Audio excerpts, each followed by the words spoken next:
এটা ওকাল, আরে সব কাগজ উঠে গেল। এখন আমরা কিভাবে পড়াশোনা করবো? যারা একটা একটা করে ঘুরিয়ে নিলেন।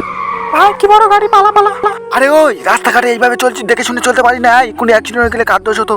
সরি আঙ্কেল, আমরা বুঝতে পারিনি, আমাদের বইয়ের পাতা উড়ে গেছে তাই। সরি পড়ি হবে না, তোদেরকে পড়াশোনা করতে কে বলছে? রাস্তাঘাটে ফকির, তোদের আজকে আমি পড়াশোনা শেখাচ্ছি। দে তোদের বই খাতাগুলো দে, আজকে সব ফেলে দেবো। তোরা এই পড়াশোনা করতে কোথায় নেই, তোরা আর পড়াশোনা করতে পারবি। শালা গরিবদের আবার পড়াশোনা। দিদি দিদি আমাদের বই খাতা সব ফেলে দিয়েছে তো।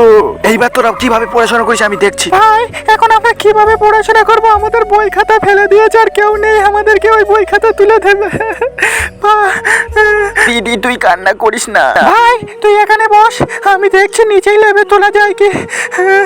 আস্তে আস্তে লাভে, কি বড় গভীর। দিদি কি হলো তোর? ভাই আমি পড়ে গেছি লাফতে লাফতে। দিদি এখন আমি কি করে তোকে বাঁচাবো? এখানে তো কেউ নেই। দাঁড়া আমি কারণ ডেকে আনি বাঁচানোর জন্য। দিদি তুই থাক, যেন উঠে চলে যাস না। কে আছো? আমার দিদিকে বাঁচাও।